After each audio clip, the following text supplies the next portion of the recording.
Okay, so in the last video we saw that when we're thinking about how big atoms are, or the atomic radius, what we need to consider is the total positive charge that's in the nucleus, and then the shell number of the outermost electrons, right? So the higher the shell number, the larger the atom, because the radius of that shell is just bigger, and the more protons there are, the more electrons in a given shell can be drawn in and attracted to the nucleus.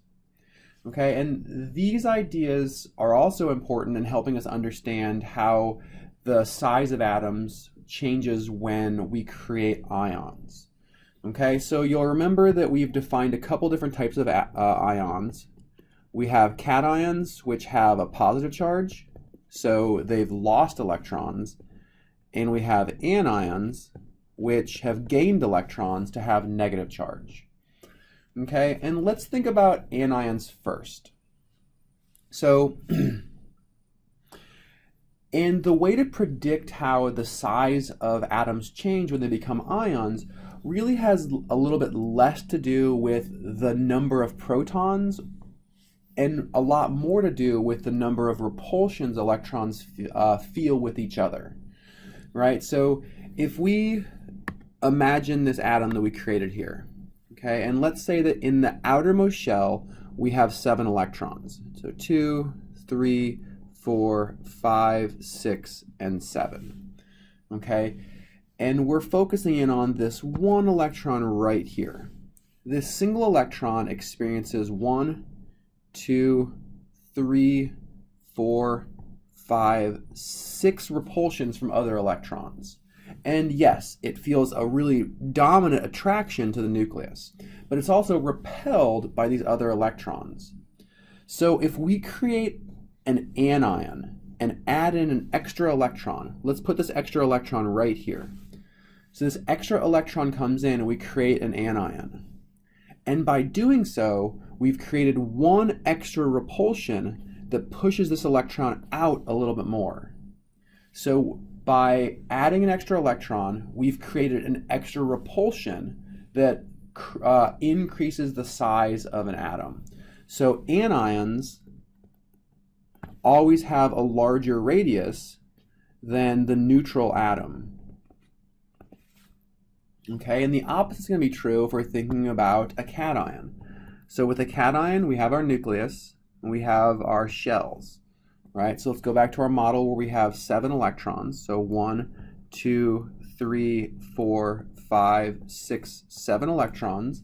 And we still have these 7 repulsions that this electron feels. Right, so what's going to happen if we remove one of these electrons now? So we remove that electron and we create a cation. Well, by doing so, we now have removed one of the repulsions. So this electron can now be drawn in a little bit more because of the attraction to the nucleus. So with a cation, we have removed an extra repulsion. And so for this reason, a cation will always be smaller than its neutral atom counterpart.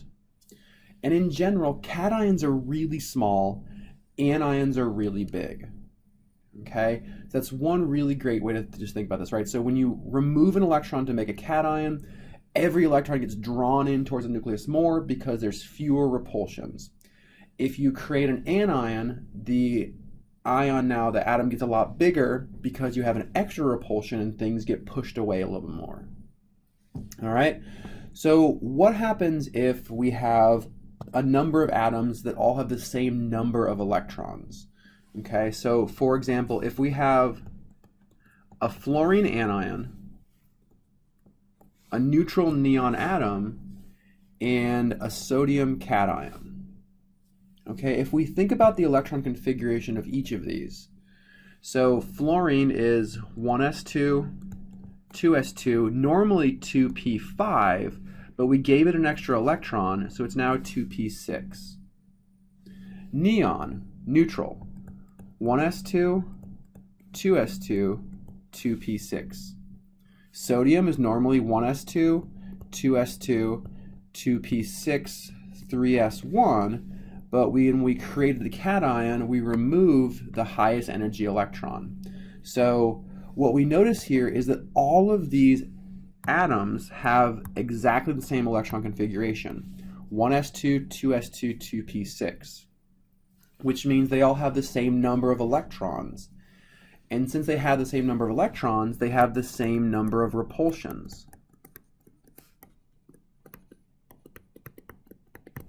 Okay, so we're able to predict which of these are the largest and which are the smallest, not based on the number of repulsions, but now based on how well the atom is, how well the nucleus is at attracting these electrons.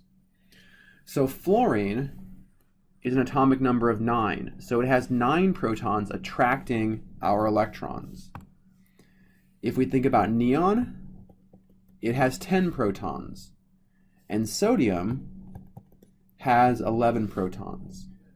So we have 10 electrons being attracted to either 9 protons, 10 protons, or 11 protons. So the 11 wins here. Sodium has the most electrons. It attracts these 6 electrons the greatest, so the sodium cation will be much smaller than the neutral neon, which will in turn be smaller than a fluorine anion. Because sodium has the most protons with 11, neon has intermediate with 10, and fluorine has the fewest with 9. So fluorine can't attract the electrons as well as sodium can. These are called isoelectronic elements.